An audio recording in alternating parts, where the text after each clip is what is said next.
Olá, meu amigo, minha amiga, muito obrigado por mais uma vez estar no programa Pensar Agro do Campo à Cidade. Hoje o nosso programa vai tratar um assunto de grande relevância sobre etanol, sobre relações de mercado do agronegócio. E para isso nós estamos aqui com o Dr. Plínio Nastari. Dr. Plínio Nastari é graduado em administração, mestrado e PhD em economia agrícola pela Universidade Estadual de Iowa, nos Estados Unidos, professor por mais de 22 anos da Fundação Getúlio Vargas, membro da PAPSAC, programa da Universidade de Harvard, nos Estados Unidos, em Boston, membro do Conselho Nacional de Política e Energética, CNPE, pela sua brilhante contribuição no desenvolvimento do uso de combustíveis para a aviação, foi condecorado com o Prêmio Casa Branca nos Estados Unidos e o título de cidadania honorária do estado de Nebraska, também nos Estados Unidos. Presidente do Conselho da Associação Brasileira de Engenharia Automotiva, recebeu também o prêmio de Canassauro Rex, e a sua carreira toda foi dedicada associada ao desenvolvimento do etanol e outros biocombustíveis. Desde 1984, presidente da Datagro, empresa especializada em mercado agrícola, com atuação em mais de 41 países. Dr. Plínio Nastari, alegria estar aqui conosco. Muito obrigado pela tua presença. É um prazer estarmos aqui conversando com seus ouvintes também, aqui de todo o Centro-Oeste do Brasil inteiro. Muito obrigado. Dr. Plínio, vamos falar um pouco sobre a Datagro, 1984. Como que foi a Constituição e o que o levou a trazer essa empresa voltada estritamente para um trabalho de economia agrícola que tomou uma dimensão estratosfera para todos os continentes em mais de 41 países? Bem, o que levou à constituição da Datagro foi a crença de que, para que o Brasil se desenvolvesse, isso deveria ocorrer através do desenvolvimento da plataforma do agro, por ser um país rico em terras, abundante em mão de obra, escasso em capital. Uhum. E isso é o que nos levou, inclusive, à especialização sobre esse tema fora do Brasil. Quando iniciamos a Datagro, ainda a atividade do agro e a análise do agro era nascente. Uhum. E acredito que nós crescemos, a Datagro cresceu à medida em que o Brasil também foi se desenvolvendo nessa área e passou de importador de alimentos à condição atual de um dos maiores exportadores de alimentos e energia de biomassa do mundo. A Datagro começou fazendo análises especificamente do setor de açúcar e álcool, mas rapidamente diversificou para fazer análises também de soja, de milho, de café, de algodão, de suco de laranja, de todo o complexo da pecuária, bovina, suínos, aves, ovos, leite. E hoje a Datagro é com certeza a empresa de prestação de serviços no agro que é mais desenvolvida, é uma empresa integrada de serviços. Nós temos 12 unidades de negócios diferentes, desenvolvendo serviços em diferentes formas para o agro. E somos um time de 192 pessoas alocadas em 9 escritórios, 8 no Brasil, uma nos Estados Unidos, atendendo clientes não só do Brasil, mas também de outros 41 países. Então, as atividades da Datagro, elas estão relacionadas à análise de mercados propriamente dita, mas também da preparação de dados primários, compilação e preparo de dados secundários. Uhum. Esses dados todos são analisados e disponibilizados para pesquisadores, para grandes empresas que realizam suas próprias pesquisas e utilizam esses dados através de uma plataforma que é a Datagro Markets, Uhum. que é uma plataforma dedicada ao agro, uma espécie de Bloomberg exclusiva do agro, que atualiza mais de 53 mil séries históricas permanentemente. Maravilha. E então essa é a área da Datagro, essas são as duas áreas de análise e de dados mais ligadas a dados e pesquisa. Uhum. Nós temos uma outra unidade que é a consultoria, que realiza estudos para investimentos em atividades de produção, de logística, atividades, inclusive, de processamento de produtos do agro. E tem auxiliado produtores, bancos de investimento, investidores que estão buscando fazer aportes em empreendimentos já existentes. Essa é a Datagro Consultoria. Nós temos uma atividade bastante intensa, que é a Datagro Financial, que se ocupa de fusões e aquisições. Nós temos um FIAGRO, junto com a Vectis. Nós já captamos 600 milhões de reais, todos alocados já. Maravilha. Assessoramos empresas em financiamentos. Então, temos uma carteira de assessoria e empréstimos de quase 5 bilhões de reais atualmente.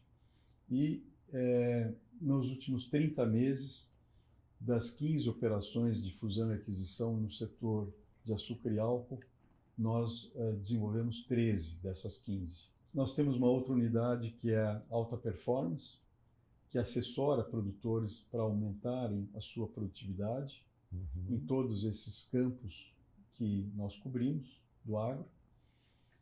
Temos uma unidade de gestão assistida, então nós fazemos gestão de empreendimentos do agro para acionistas ou para bancos, quando os bancos assumem algum empreendimento. E essa atividade a gente faz não só no Brasil, a gente faz em outros países também. Nesse momento, nós estamos desenvolvendo essa atividade na Colômbia e na Indonésia. Perfeito. Nós já realizamos essa atividade no Sudão, que não é um lugar trivial, Guatemala, El Salvador, Belize, já desenvolvemos também na Índia, na Tailândia. Nós temos uma unidade que faz rating de operação agrícola e industrial e, através de mais de 50 KPIs, avalia na área agrícola e industrial empresas nessa área da atividade. Somos também a maior empresa certificadora do RenovaBio, que é o Programa Nacional de Biocombustíveis. Temos uma unidade que cuida de conferências. Nós realizamos 21 conferências todos os anos. Anualmente, 21 conferências. 21. Os segmentos? Grãos, açúcar e álcool e biocombustíveis. Pecuária? Também pecuária, bem lembrado. Tivemos recentemente, a semana passada, o Fórum Pecuária Brasil. Sim. Que então, foi um excelente foi um trabalho, grande evento.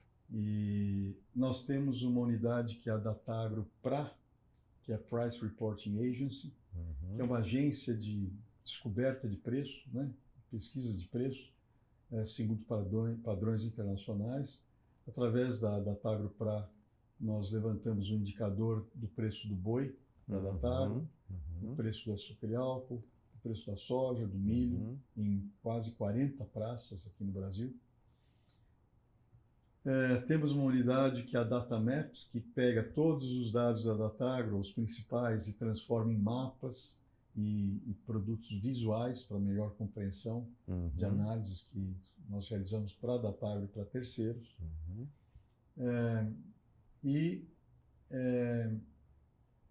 Que mais? Temos também a Geochem, que pega todos os dados de satélite e ajuda a fazer previsões de safra, especificamente em cana-de-açúcar. E essas são as atividades da Datagro. Maravilha. Então, todo especialista no mercado agrícola e pecuário automaticamente tem que consultar os dados da Datagro. Olha, os especialistas mais dedicados e mais profissionalizados consultam. Perfeito, muito boa. E o agro cresceu muito, né, ao longo desses 40 anos. Os dados oficiais do IBGE apontam, os últimos mais atualizados dados, que o agro representa 28,4% do PIB. Perfeito. Esse número, na verdade, é subestimado, porque não estão incluídos nesses 28,4% máquinas e implementos agrícolas, não estão incluídos os produtos de proteção ao cultivo, perfeito, não estão incluídos os serviços. A Datagro não está incluída, e nem todas as outras empresas de prestação de serviço. E eu lhe diria que do centro financeiro mais ativo no Brasil, que é a Faria Lima, em São Paulo, metade da Faria Lima está dedicada ao agro. Né? Nada disso está computado nos 28,4%. Então, na nossa estimativa, a participação do agro no PIB, ela é, na verdade, algo entre 36% e 38%. Perfeito, perfeito, perfeito. Isso dá uma indicação de relatividade. Todo o setor industrial no Brasil, infelizmente, que encolheu, né, representa aí pouco mais de 11%. Perfeito. Então, é um mundo muito grande, é um mundo que está crescendo ainda, que tem uma importância muito grande como vetor promotor de desenvolvimento. E, na minha geração, eu vi grandes transformações em regiões inteiras. Eu me lembro que há 40 anos atrás, no interior de São Paulo, em Araçatuba, Ribeirão Preto, Presidente Prudente, algumas dessas cidades, como Araçatuba, você não encontrava um lugar para jantar à noite. Não tinha, porque era uma economia baseada em pecuária apenas, e a pecuária gera muito pouco emprego. Você toca uma fazenda de 1.000 hectares com um peão. Exatamente. O desenvolvimento... E na hora de vacina e na hora de manejo, empresta o funcionário da fazenda do vizinho para complementar o serviço. Então, não gera desenvolvimento, porque também a renda é menor na pecuária extensiva de pastagens, não essa pecuária moderna que agora se desenvolve no Brasil. Então, o desenvolvimento da agricultura, né, de cana, de grãos, a geração de renda, a agregação de valor, é que tem promovido esse desenvolvimento e essa interiorização que nós temos observado. E a Datagro tem se dedicado a estudos e a assessorar empreendedores nessa área para que eles tomem as melhores decisões. O insight de aproveitar a criação da Datagro em 1984, logo após a Embrapa iniciar o desbravamento da área de cerrado com novas tecnologias, isso trouxe e consolidou no mercado hoje a Datagro como uma empresa consolidada de base de consulta necessária para os melhores do mercado, né? Então, assim, nós estamos aqui falando com o presidente da Datagro, Plínio Nastari, e retornaremos daqui a pouco. Não saia daí, porque nós vamos falar sobre as perspectivas, os desafios da geopolítica do biocombustível no Brasil e na área internacional. Voltamos logo.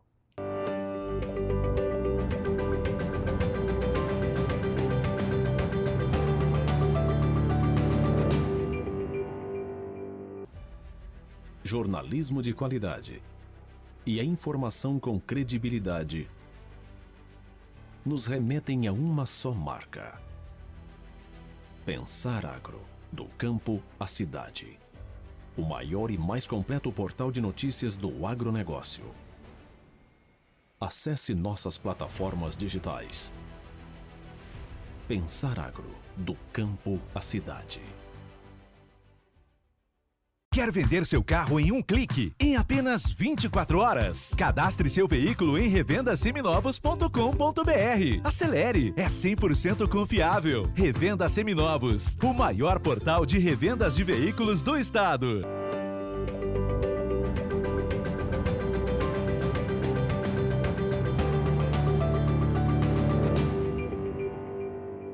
De volta no Pensar Agro do Campo à Cidade com o Dr. Plínio Nastari, presidente da maior empresa do país, Datagro. Dr. Plínio Nastari, as atividades colocado no primeiro bloco da Constituição e consolidação da Datagro no mercado é fantástico, fantástico. As atividades e todos os meandros que ela atua dentro do agronegócio. Então, só aqueles especialistas de mercado que não são bons não fazem uso dos dados da Datagro. Mas vamos para a geopolítica. Como que o senhor entende acompanhou o desenvolvimento, a entrada da soja para o cerrado, as conquistas, tecnologias, presenciou isso aí passo a passo.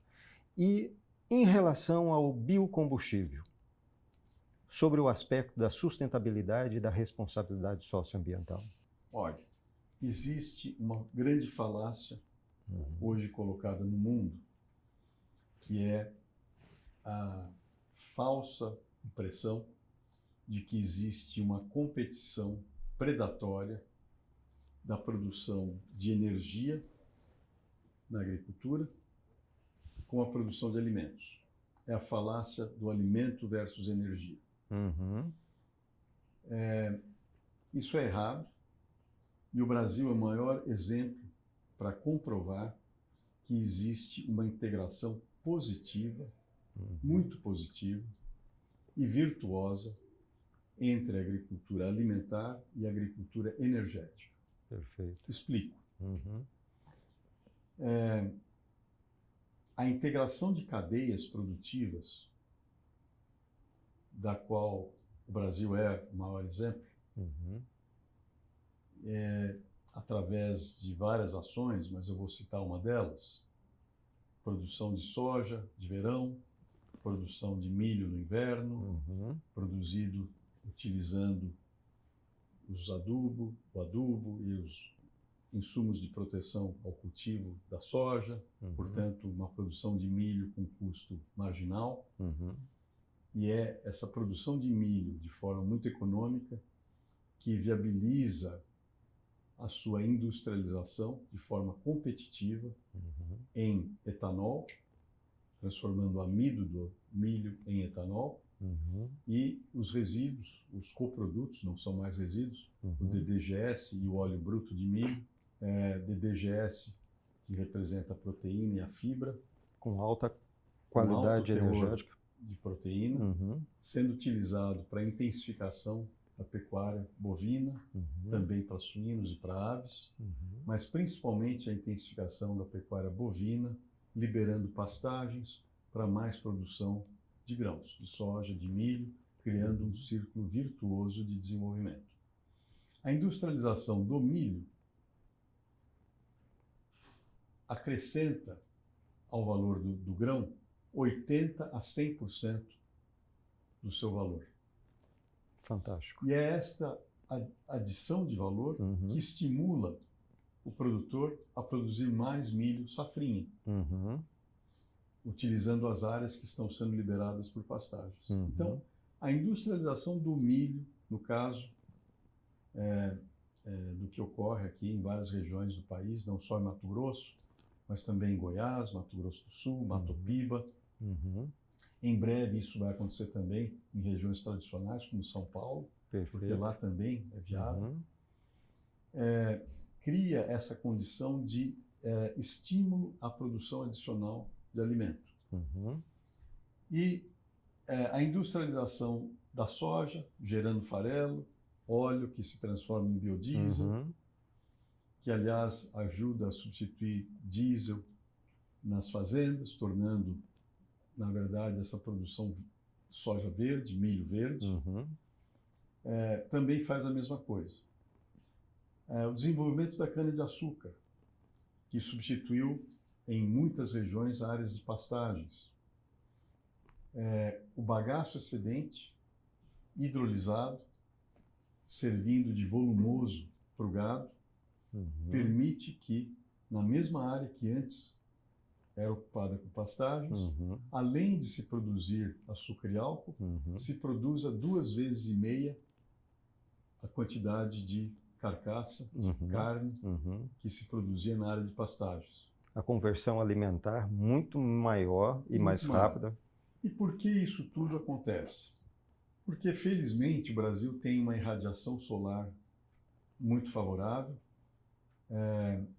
Em boa parte do Brasil, essa irradiação é o dobro daquela encontrada na Europa, em boa parte dos Estados Unidos. E, além de irradiação solar, o Brasil tem água. Perfeito. Além de irradiação solar, água, solos. O Brasil não tem os melhores solos do mundo. Relevo. São medianos, mas a gente conserta o solo. Né? Os melhores solos do mundo, o melhor do mundo está na Ucrânia. O segundo melhor está no Pampa argentino. O terceiro está em Iowa, nos Estados Unidos. O Brasil tem solos medianos, mas a gente conserta. Mas mais do que essas 3 coisas, nós temos gente. Vocacionada. Então, vocacionada e gente preparada para trabalhar esses recursos naturais. Então, o que nós observamos, né, comparando com outros países? Estados Unidos tem terra. A área de expansão dos Estados Unidos está nas grandes planícies, ali a oeste de Nebraska e do Kansas. Né? Perfeito. Mas depende de água, de irrigação, do aquífero Ogallala, que é alimentado pelo degelo das rochosas. Esse aquífero está diminuindo de nível, porque não tem mais tanto gelo nas rochosas. Perfeito. Então, a agricultura dos Estados Unidos está limitada pela disponibilidade de água. Em Kansas, hoje, a opção é irriga o campo de golfe ou planta trigo e alguma cultura. A mesma coisa em Nebraska. Então, o problema dos Estados Unidos é água. O problema da China, tem terra também, mas não tem água. O problema da Austrália é água. Onde é que... O problema da Europa, não tem terra mais disponível.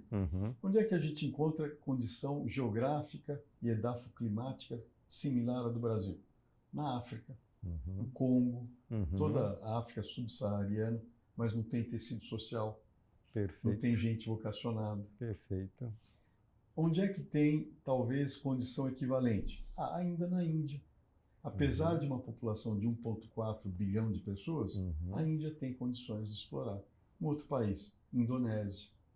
A Datagro está, inclusive, assessorando a Índia, a Indonésia, as Filipinas, a realizar o mesmo trabalho que foi realizado no Brasil, nesses países, para viabilizar essa integração entre a agricultura alimentar e a agricultura energética. E aí, esta é uma falácia. Falácia construída com que objetivo? Objetivo de impedir livre comércio. Perfeito. Então, é uma falácia que foi criada por alguns países para dizer, eu não quero, né, usar a energia advinda da agricultura, porque ela pode ameaçar a produção de alimentos.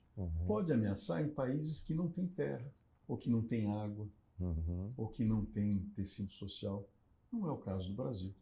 Ao contrário, o Brasil é um grande exemplo demonstrando de que o desenvolvimento da agricultura energética está impulsionando a produção de alimentos. Perfeito. E nós temos estudado isso há mais de 40 anos.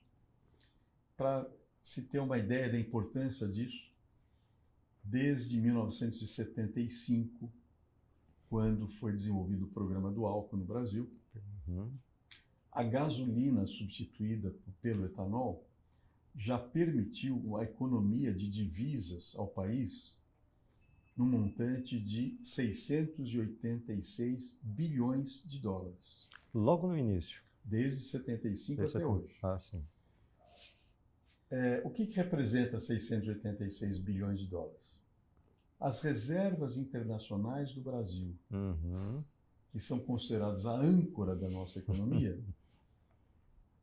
hoje representam 343. A metade. Exatamente a metade. Então, dá para dizer facilmente que toda a reserva internacional, que é a âncora da nossa economia, e mais um montante equivalente, adicional, foi gerado pela substituição de gasolina viabilizada pelo etanol. Etanol que já substituiu 3,6 bilhões de barris de gasolina, 3,6 bilhões, num país que tem a felicidade de ter grandes reservas de petróleo, como é o Brasil, mas que representam 13,7 bilhões de barris. 13,7.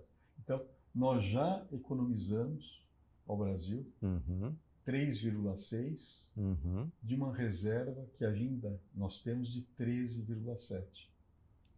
Que maravilha. Então, é muito importante isso. Sem levar em conta a responsabilidade socioambiental, sustentabilidade, tudo essa... Sem dúvida. Aí, para falar de sustentabilidade, além de produzir etanol de forma sustentável, e o etanol de cana e de milho produzido no Brasil substitui 90% das emissões de gases do efeito estufa da gasolina, 90%.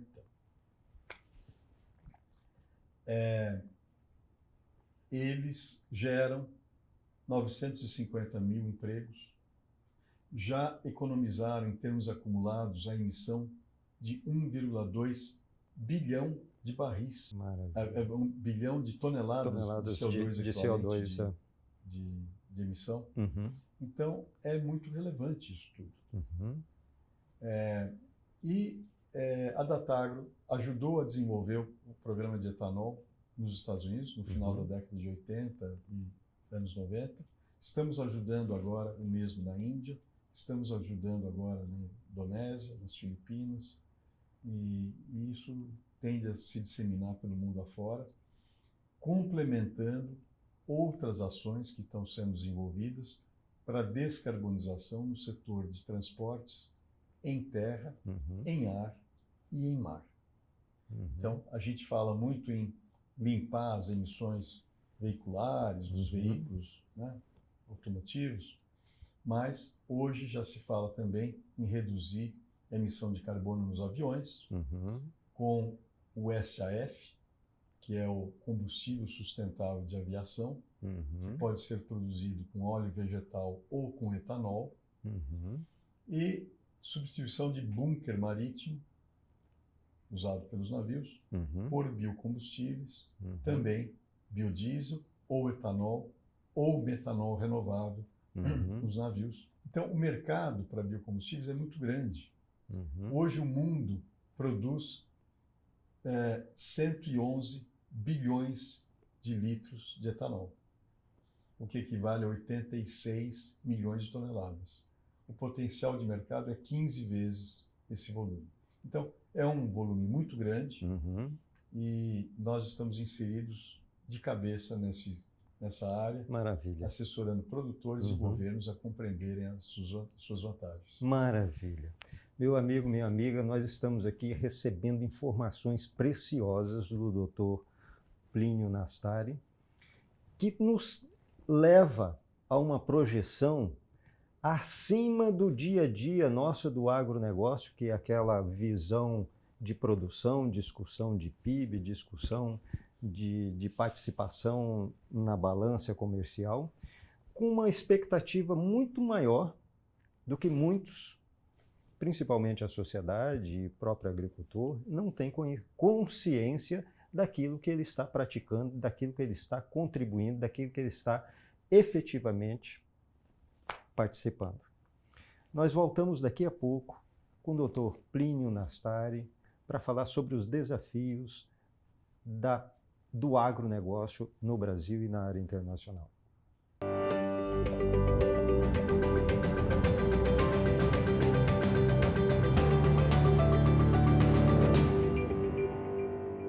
Quer vender seu carro em um clique, em apenas 24 horas? Cadastre seu veículo em revendaseminovos.com.br. Acelere, é 100% confiável. Revenda Seminovos, o maior portal de revendas de veículos do estado. Jornalismo de qualidade e a informação com credibilidade nos remetem a uma só marca. Pensar Agro, do campo à cidade. O maior e mais completo portal de notícias do agronegócio. Acesse nossas plataformas digitais. Pensar Agro, do campo à cidade.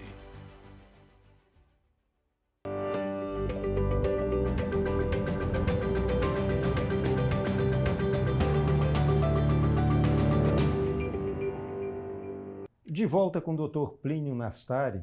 Dr. Plínio, quais são os desafios hoje que o agronegócio brasileiro passa? Nós temos aí uma realidade aí de produtores entregando os produtos porque não tem onde armazenar.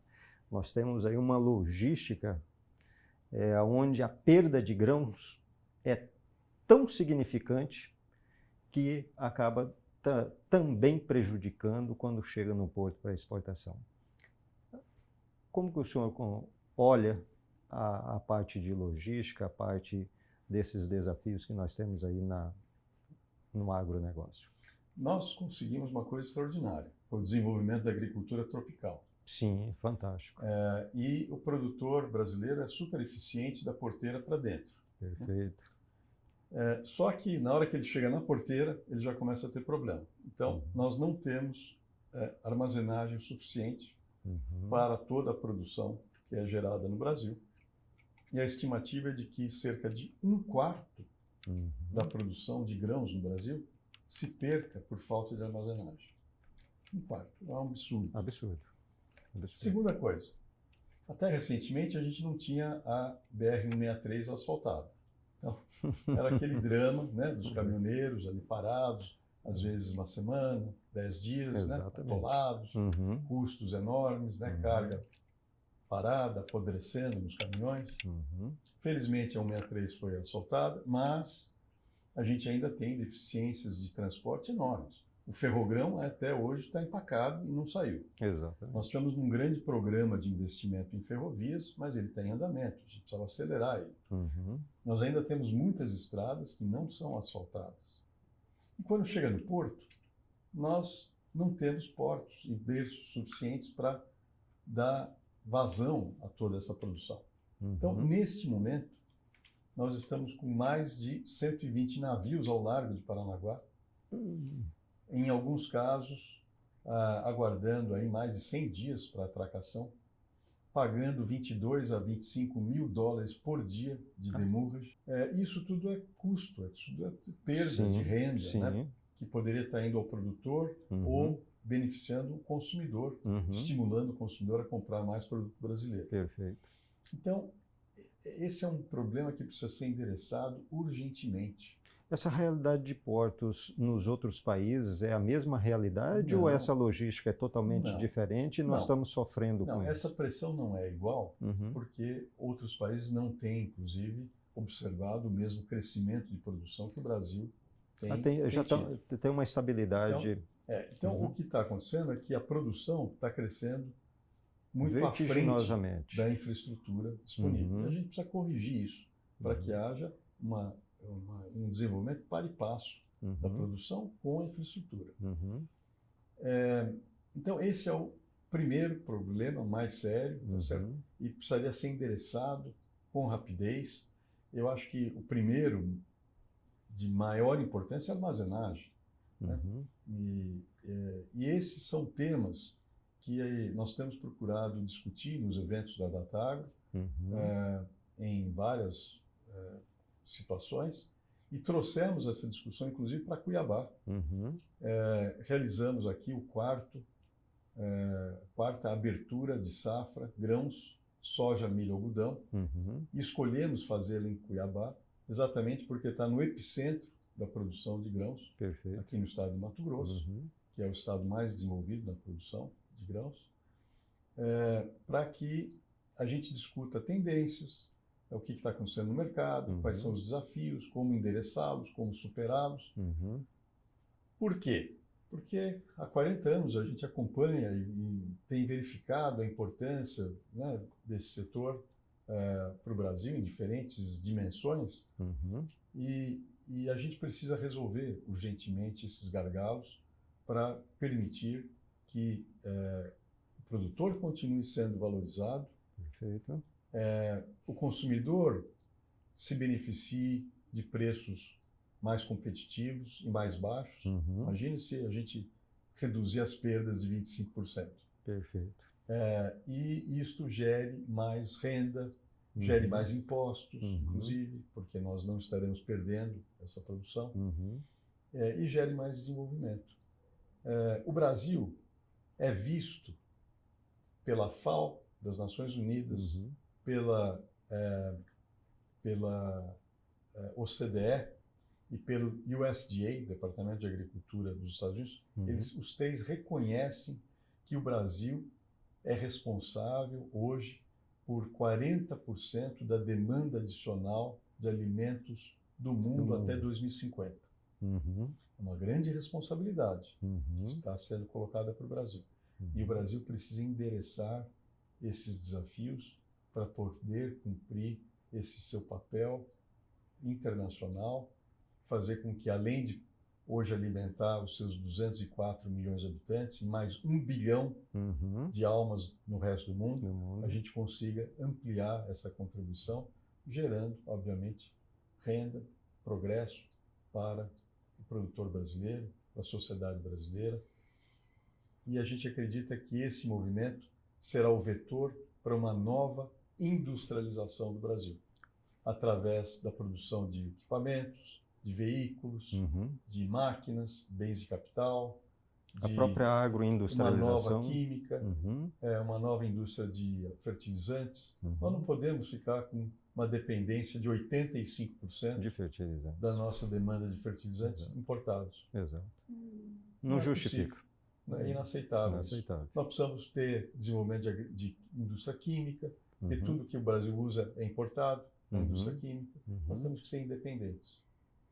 Então, a gente acredita numa nova industrialização lastreada na base de desenvolvimento do agro, que não são os 28,4% do PIB, são talvez 38%. 38%. Doutor Plínio, o senhor tem a oportunidade de participar de muitos debates sobre políticas públicas. E nós podemos também observar que os debates de políticas públicas estão sempre olhando pelo retrovisor, tentando apagar os incêndios para trás. Sim. Não existe uma luz no final do túnel, pessoas pensando a respeito de projetos, políticas públicas de Estado nessa direção? E nós precisamos reconhecê-las, identificá-las e reconhecê-las. Né? Não são muitas figuras públicas, mas nós precisamos identificá-las e reconhecê-las. Perfeito. Felizmente elas existem e é fácil reconhecê-las, mas eu posso lhe dizer o seguinte: eu tenho observado diferentes sociedades, né, ao longo do tempo. E as sociedades se desenvolvem não necessariamente pelos bens naturais que Deus lhes deu, mas elas se desenvolvem pela sua capacidade de criar condições que viabilizem investimento privado, competitivo, para utilizar recursos de forma eficiente. E é isso que a gente precisa fazer. Nós somos agraciados com uma quantidade de bens naturais extraordinária. Nós precisamos ser mais eficientes na construção das condições para utilizá-los de forma eficiente. Perfeito. Dentro desse processo, nesses desafios que o senhor citou, assim, a Datagro tem participado com esses dados, essas informações precisas. Como que o investidor lá fora analisa essa realidade dentro desses desafios? Ele vê muitas oportunidades. O Brasil é uma terra de oportunidades. Né? É aquela terra onde terra de cego, quem tem um olho é rei. Né? É assim que eles nos veem.